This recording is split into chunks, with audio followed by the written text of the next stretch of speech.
Bonjour à vous ou bonsoir, ça dépend bien évidemment à quel moment vous regarderez cette vidéo, mais dans tous les cas, j'espère que ça ira pour vous. Content de vous retrouver la team pour parler de Daredevil, Born Again, et non pas de un épisode, mais de deux. On commence à avancer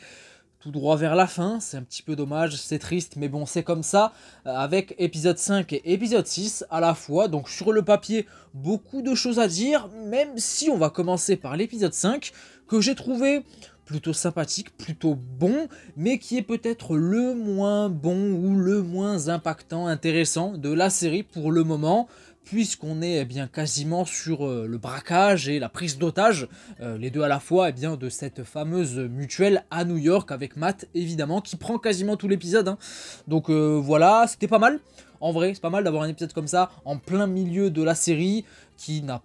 pas vraiment presque rien à voir avec le reste, mais pas loin d'une certaine façon, même si c'est en lien avec l'histoire et ce qu'on a eu depuis le début de la série, du côté de Wilson Fisk notamment, le milieu criminel, etc. surtout. Mais voilà, un truc qui est quasiment d'ailleurs en huis clos, on peut dire ça comme ça, hein, quasiment vraiment,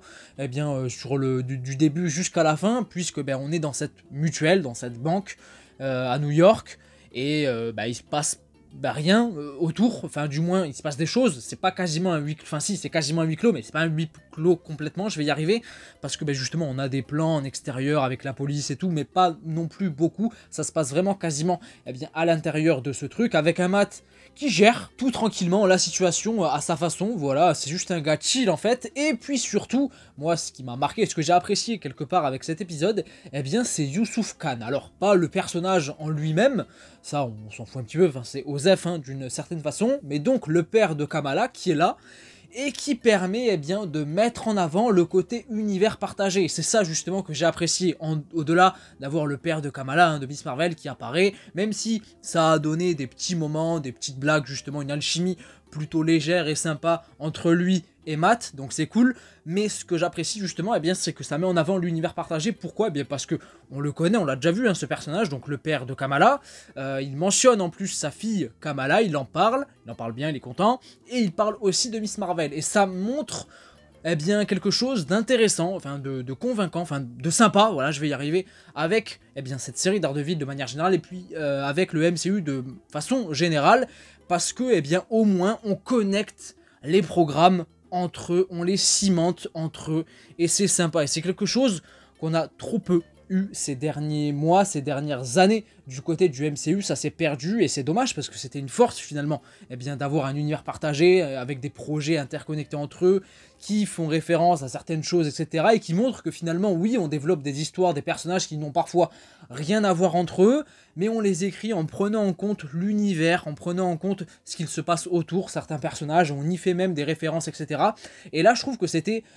très bien fait. On a Youssouf Khan, donc je le répète, le père de Kamala, qui parle de Miss Marvel en tant qu'héroïne. D'ailleurs, on nous dit que Kamala, justement, sa fille, et en Californie, voilà, sur la côte ouest, pour aller rendre visite à des amis. Intéressant ça, puisque la dernière fois qu'on avait vu justement Miss Marvel, c'était dans The Marvels, à la fin, avec une visite improvisée de sa part du côté de Kate Bishop pour lui demander de rejoindre une équipe, un teasing tout simplement des Young Avengers ou des champions, on verra comment ça s'appellera, et qui mentionnait aussi la fille de Ant-Man. Donc là on nous parle de Californie, côte ouest, il y a quoi en Californie? San Francisco, qui dit San Francisco, Ant-Man, et qui dit Ant-Man, la fille de Ant-Man, Cassie Lang. Donc voilà, ça commence à prendre forme, et j'aime bien, voilà, ça donne du jus, ça donne du grain justement à l'univers partagé, au petit teasing qu'il peut y avoir plus tard, même si c'est un truc minimum pour le moment, mais c'est intéressant. En plus de faire ça avec une série comme Daredevil Born Again, qui n'a pas forcément le même ton, la même approche, voilà, c'est plutôt sérieux, sombre et même violent que quasiment tout le reste, mais ça fait quand même partie du truc. Et c'est ce que j'ai grandement relevé par rapport à cet épisode 5 en lui-même. Après bon, il se passe pas des dingueries non plus, on a un Matt qui gère comme il le peut, comme j'ai déjà dit, cette prise d'otage à sa façon, qui vient en aide justement à ces innocents, et puis on a ces criminels qui cherchaient justement une espèce de diamant au final. Alors au début je pensais que c'était un artefact particulier, mais ça n'a pas l'air de vraiment être le cas, avec un Matt qui n'a pas pu s'empêcher à la fin, une fois que tout était fini, de casser la gueule au chef des criminels de cette prise d'otage. Voilà, le côté violent qui ressort en lui, ça commence à faire beaucoup. Et mis à part ça, il n'y a pas non plus tant de choses à dire que ça, pour moi, vis-à-vis de cet épisode 5. J'ai bien aimé le côté suspense, le côté, ouais, suspense, on peut dire ça comme ça, de l'épisode. Même si je pensais pas que toute cette prise d'otage allait prendre un épisode entier. Au final, bah, j'ai été surpris de voir que ça a été le cas. C'était pas mal. Après, c'était pas non plus dinguissime, on n'était pas sur une intensité folle ou quoi que ce soit. Il y a vraiment mieux, hein, mais bon, c'était plutôt sympathique, on va dire. Et puis ensuite, on a eu cet épisode 6 où là, il y a un petit peu plus de choses à dire, puisqu'on retombe plus logiquement dans les trucs qu'on avait depuis le début de la série, de manière assez simple et efficace, avec d'un côté Matt, d'un côté Fisk d'ailleurs qu'on a pas vu du tout dans l'épisode 5 juste avant. On sent que les choses avancent avec un Matt qui se renoue petit à petit avec son côté religieux, chose qu'on avait déjà un petit peu dans la série, mais pas trop non plus, mais c'est quelque chose d'assez logique hein, d'une certaine façon, puisque voilà, il s'écarte complètement de ce côté Daredevil, de son côté justicier, et qu'il se sent peut-être coupable aussi de certaines choses, donc il s'est peut-être écarté justement de son côté religieux aussi pour ça, peut-être qu'on aura la réponse plus tard, mais là il commence à s'y renouer en priant au nom de Foggy, hein, d'une certaine manière, en tout cas c'est comme ça que je l'ai compris. On a eu droit aussi à une discussion entre lui et sa nouvelle copine, là, la psychologue. J'ai hâte de savoir à quel moment ça va péter entre les deux, enfin péter, voilà, toute proportion gardée évidemment, mais où va y avoir un conflit d'intérêts avec elle qui découvre que finalement son côté Daredevil est revenu, ou peut-être pas, hein, s'il faut, elle le découvrira pas d'une certaine façon, mais ça peut être intéressant. Et puis lui qui découvre qu'elle est la psy de Fisk et qu'elle lui vient en aide d'une certaine façon, et peut-être que ça va lui causer du tort d'une certaine façon. Ça peut être très intéressant, ça peut être vraiment tragique et impactant d'ici la fin de la série, hein, peut-être. Donc un Wilson Fisk qui continue à jouer les mères à sa façon, à sa manière, mais qui commence, j'ai l'impression, en tout cas on a les prémices tout doucement de ça, à perdre pied en tant que maire. Il a des difficultés, il se fait menacer d'une certaine façon par les hauts placés, les riches, qu'il avait à sa guise hein, d'une certaine façon, ou du moins qui le respectait à une époque en tant que justement criminel, le caïd, le boss, hein, tout simplement le patron de la ville. Là, il est désormais maire de New York, c'est quand même pas rien, mais pourtant, il y a quand même un rapport de force qui lui plaît pas. Ça commence à faire beaucoup pour lui, hein, je pense. Voilà, son côté caïd, violent, etc. va ressortir. On le voit d'ailleurs justement à la fin, d'une certaine façon. J'ai d'ailleurs beaucoup aimé la fin, voilà, j'y viens tout de suite, où il arrive avec une hache à la main. On pensait qu'il allait lui foutre sur la gueule à Adam, ce fameux Adam, sauf que non, en fait, il lui donne, lui dit, vas-y, au moins, t'auras peut-être une chance face à moi avec ça. Finalement, non, voilà, parce que, c'est le caïd, hein, voilà, c'est le Kingpin. Matt, de son côté, revoit la nièce de White Tiger, et d'ailleurs, ça me fait penser à un truc, c'est que c'est dommage que dans la série, on n'ait pas vu de quoi était capable physiquement, en termes de capacité, etc., White Tiger, parce que, on l'a pas vraiment vu en action avec sa fameuse amulette qui lui a bien donné un certain pouvoir. C'est dommage, ça on l'a pas vu en action, on a vu le personnage, on sait que voilà, c'était un justicier qui se promenait dans les rues pour faire le bien, etc., mais on l'a pas vu en action, et c'est peut-être un petit peu dommage. Mais donc la nièce qui vient pour demander de l'aide à Matt, surtout par rapport à la piste qu'avait son oncle avant qu'il meure, par rapport non pas à celui ou ceux qui l'ont tué, hein, tout simplement, mais à ce fameux criminel, Muse, hein, clairement, psychopathe, qui du coup se concentre, enfin du moins sur qui on se concentre dans cet épisode 6 hein, désormais, du coup du côté de la police, du côté de Fisk hein, en tant que maire aussi. On nous dit que il a tué près de 60 personnes, il y a du moins une soixantaine de victimes sur lesquelles on a retrouvé justement du sang sur les murs. Il utilise du sang de ses victimes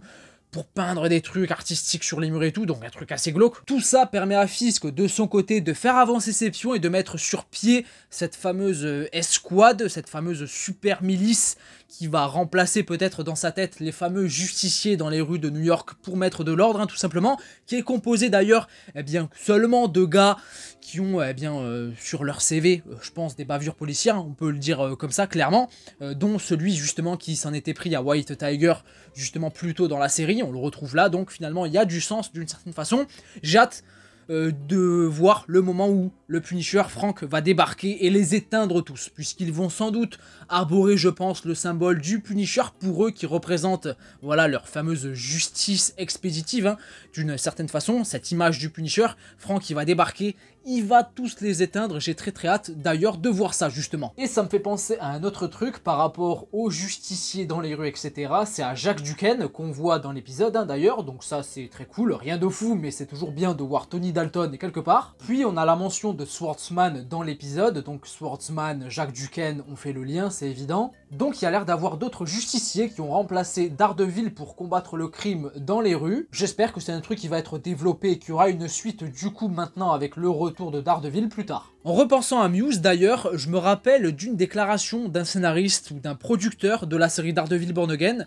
qui nous avait dit que la série allait être violente, parfois même plus violente que la série Netflix de l'époque, et forcé quand même de constater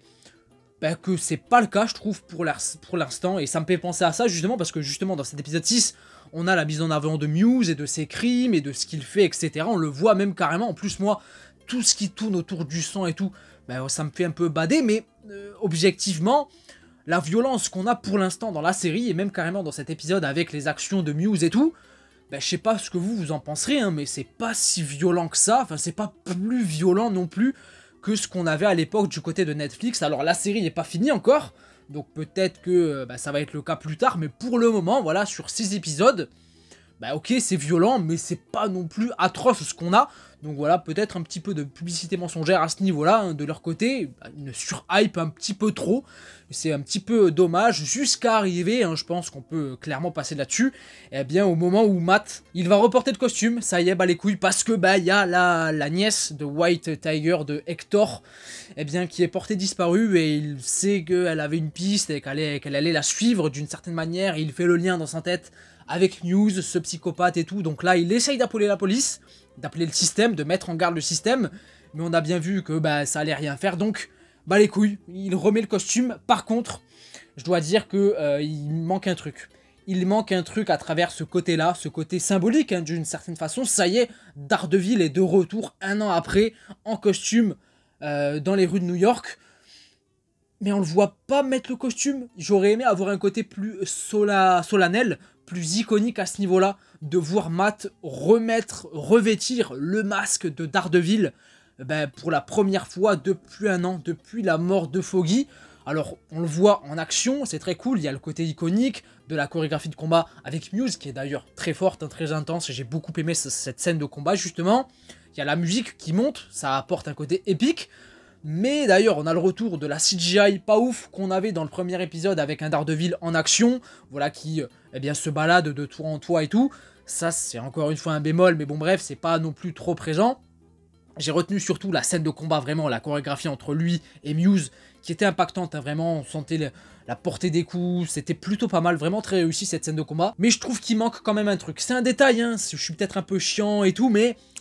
je suis obligé de le dire. Bref. Et puis cette fin d'épisode avec un Daredevil qui revient, ça y est, en plus il le dit mot pour mot à la victime justement qu'allait faire un Muse, cette fameuse, j'ai plus son nom de la nièce de White Tiger, mais il vient la sauver, il lui dit ça y est, je suis là, je suis revenu, t'inquiète pas, c'est méta, voilà, ça y est, Daredevil est de retour à New York, à Hell's Kitchen, et ça va plus être pareil. Et parallèlement à ça, comme depuis le début de la série, on a un Fisk qui de son côté fait du sale, fracasse la tête à Adam, hein, ce fameux Adam, par rapport à Vanessa, etc. Et d'ailleurs, durant cette scène aussi, parallèlement à Daredevil, je pensais à la série Netflix de l'époque avec Fisk qui avait décapité à coups de portière un gars. Voilà, là on n'a pas de truc aussi violent pour l'instant dans la série, mais je dis bien pour l'instant. On verra comment les choses vont évoluer. 2 épisodes que j'ai trouvé plutôt bons, surtout le 6e et surtout la fin du 6e, à vrai dire, voilà, avec le retour de Daredevil, son combat face à Muse qui n'est pas mort. Ça, je trouvais ça plutôt sympa, parce que je pensais que justement ça allait se terminer pour lui avec cet épisode, et j'allais me dire oh putain, c'est dommage parce que c'est trop court, on n'en a pas assez vu de Muse, et il a un côté intéressant, je trouve, dans sa manière de faire, les